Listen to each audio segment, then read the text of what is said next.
Good evening, everyone, and welcome to the Dovetails and Dadoes wood shop. We are getting ready to video episode Get Kids Woodworking episode 7. My goal with this video is to make a very simple bookshelf or a book rack, I guess maybe you could call it.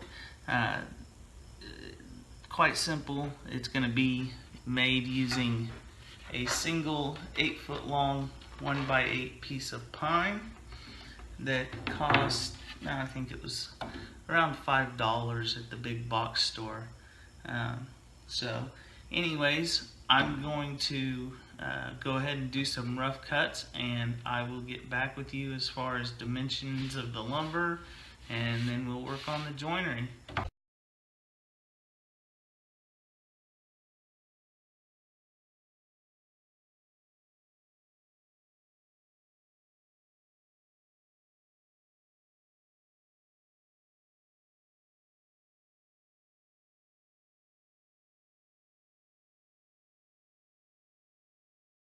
Okay guys, what I've done here is I have taken the 8-foot long board. Wow, I don't know that you can see that. There you go. I've cut two boards to 11 inches. These will be our ends. And then I have cut two pieces to 24 inches. This will be our shelving that sits in here at angles, which will create the bookshelf. Now, we need to get started on joinery. The joinery, as you can tell, I used the table saw to rough cut that board. And the reason I did that is because it is 10 o'clock at night and it's still 97 degrees outside. And in a shop without air conditioning, that's brutal.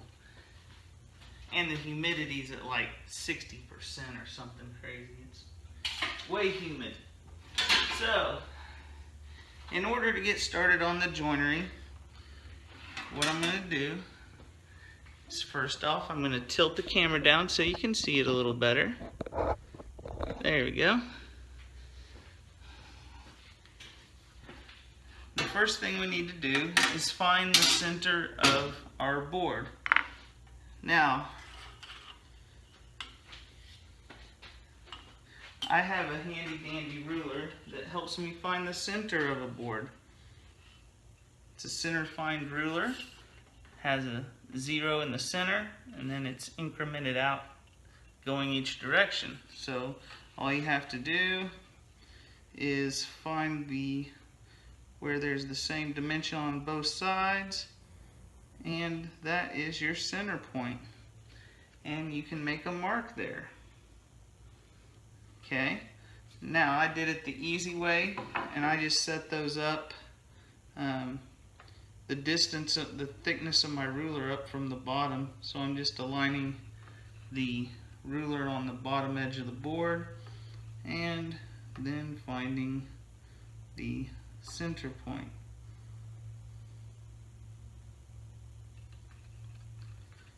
Which makes it very, very simple.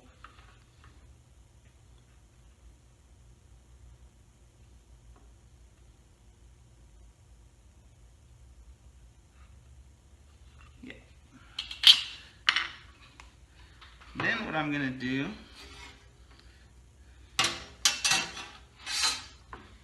is I am going to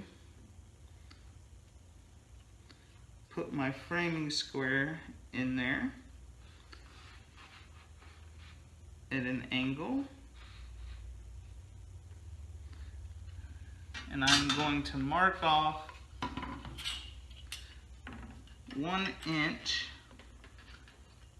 from the edge, and I'll draw this all out and show you so it makes it a lot simpler to understand.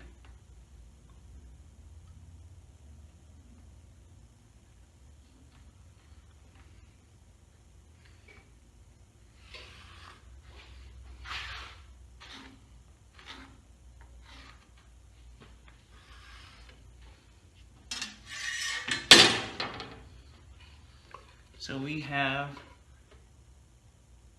a dimension like this. And I will mimic that on this one. Again, I'm coming an inch in from the edge, putting a little mark, and then I'm just lining that up with the point of the framing square is going to be on our center mark, and then that one is an inch out.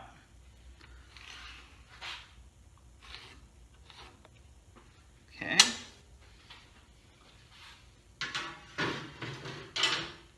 Now,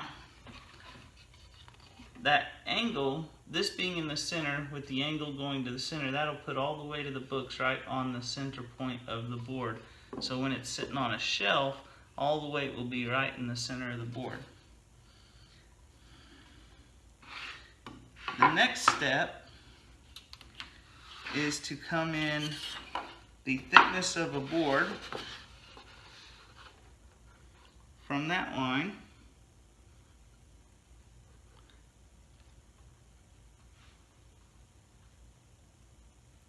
I lost my pencil. I just had it. There it is. And draw that line in. And then turn your board this way and do the same thing.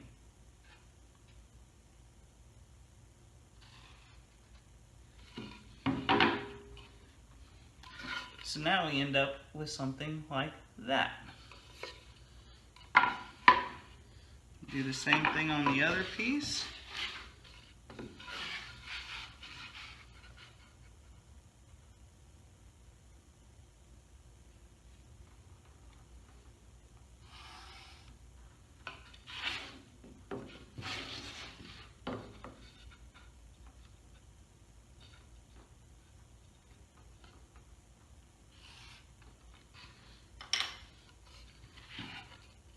And we have two of them that mimic each other. They're the exact same.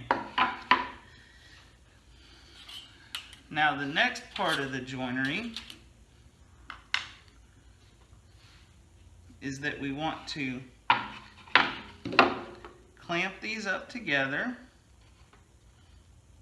and we will make our cuts going down. Alright, we'll make these cuts going down here. Now for simplicity's sake, I'm going to go down as far as I can with my Dadoes saw, until I get to the backbone. That just gives me a positive stop for depth, and it should make it quite simple. Alright guys, I've got my wood clamped up here on my little workbench, and I went ahead and I struck a line across both boards so that I know I'm cutting them at 90 degrees, and I highlighted it there with a little pencil so you could see it. So the next step is to take the dovetail saw, or any hand saw for that matter, and you want to cut down that line.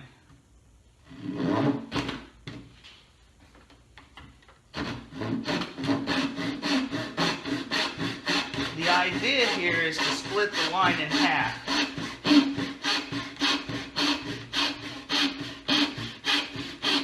Like I said, I'm just going to go down to where the backbone of the saw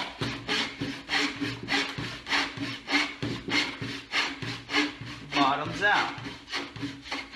That gives me a positive stop. Do the same thing on this line. Okay, we got those cuts made, and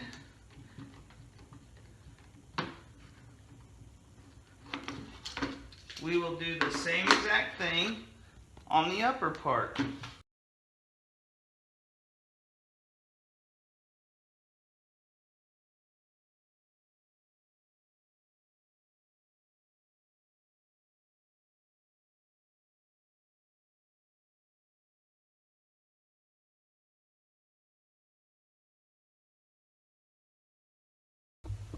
Alright guys, so what I did is I notched these two pieces out. As you can tell, I've got matching notches for the shelves. Now, since it's so hot out here, I think I'm going to call it a night, and I will come back in the shop tomorrow night and finish this project up. Really, it's pretty simple. We're going to make two similar notches on the two shelf pieces, and with a little luck, they'll slide in there and they will lock into those grooves, those dados. So we're going to have a little more cutting to do tomorrow, a little more chiseling, but honestly, it took me about, I don't know, 15 minutes to put everything together so far. So I really think this project won't take more than about 30 minutes completely. That is if you are hand chiseling and doing everything else. I could take the jigsaw and cut those out, but I thought, no, I feel like using hand tools tonight, partially because the boys are in bed. Plus I need my exercise. As you can tell, my shirt is soaked and I've only been out here for like 20 minutes. So anyways, I'm going to call it a night and we'll finish it up tomorrow. See ya. Welcome back. Day 2 of this little bookshelf build. As you can tell, we got our ends cut last night, as we showed, and now we are going to start cutting the back and the actual shelf. The way we're going to do this is we are going to measure in, we're going to center these up, and we'll probably do an inch or 3/4 of an inch on each side. I'm just going to say we'll do an inch.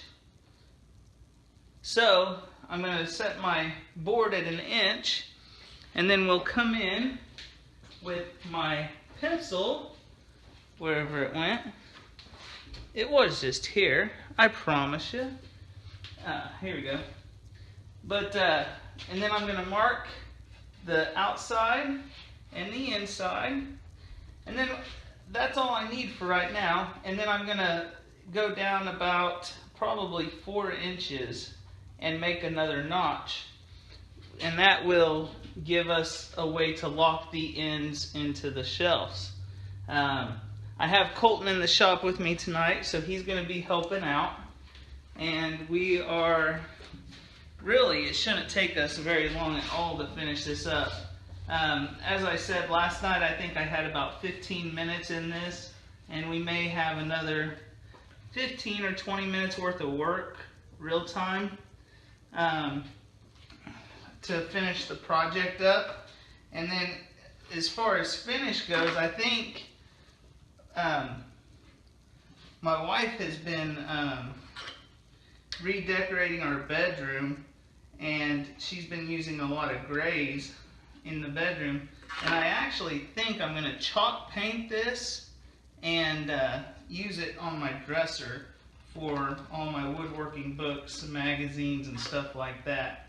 They just seem to accumulate on my dresser, so I'm going to use it for that. Now on the bottom, you can tell I'm doing the same thing, setting the end support an inch from the edge and marking the outside, the exterior I guess you could call it, and the interior. There we go. Alright, so now we got those marked. All we have to do are carry those lines down a little further. Not sure if you can see my marks here or not, but we'll carry these down. I'm thinking 4 inches, maybe a little bit more. That should leave us just like a little 1/2 inch hanging out over the top of the end supports. So Kolton and I will get to cutting and chiseling on those, and we'll show you the end result.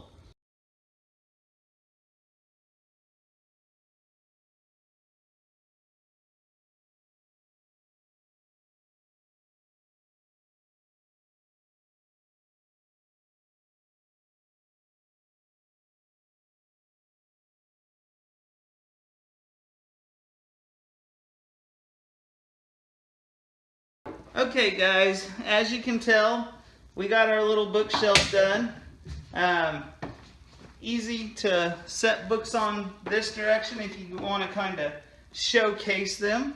If you just want to look at storage, you can turn them this way. The very cool thing about this bookshelf in particular is how simple the joinery is. We cut the bottom and the top, or excuse me, the back and the bottom. We just cut notches that correspond with the notches up here. Again, it's a few saw lines and a little bit of chisel work. It really only took us like 20 or 30 minutes to put it together, cut it, join it, do everything. So the one thing that I'll point out is while we were building this, actually I'm going to point out two things. The first of the two things I'm going to point out is that while we were building this, I got to thinking, what if you made it just a little bit bigger? You could actually use the same joinery and construction as a kid's bench. Or if you wanted to downsize it or do this size and do something a little different with the bottom as far as lifting it up a little bit, you could make a little bench for a little girl to place her dolls on or something like that. So that's that. I'll probably take another picture of it once I get it painted. I think I'm going to do a stain and then paint and kind of sand it off, make it a little rustic. My wife has been doing some rustic stuff in the house, and I think that's kind of the look she's going for. So we'll probably do that. On a lighter note, I want to recommend anybody who's traveling through Kansas to pick up these books, Kansas Curiosities. They're full of little hidden away gems in Kansas, things to see. I picked them up because we decided to start making more day trips around Kansas. Great books by Pam Grout. I think I got them for a couple bucks each on Amazon used. So very cool books to check out if you're coming and seeing our fine state. And don't hesitate to say, hey, Steve, I'm coming through Kansas. Do you want to meet up? Because I'm always willing to meet another woodworker and talk woodworking. So anyways, that's that. Thanks for watching, and we'll see you next time. See ya.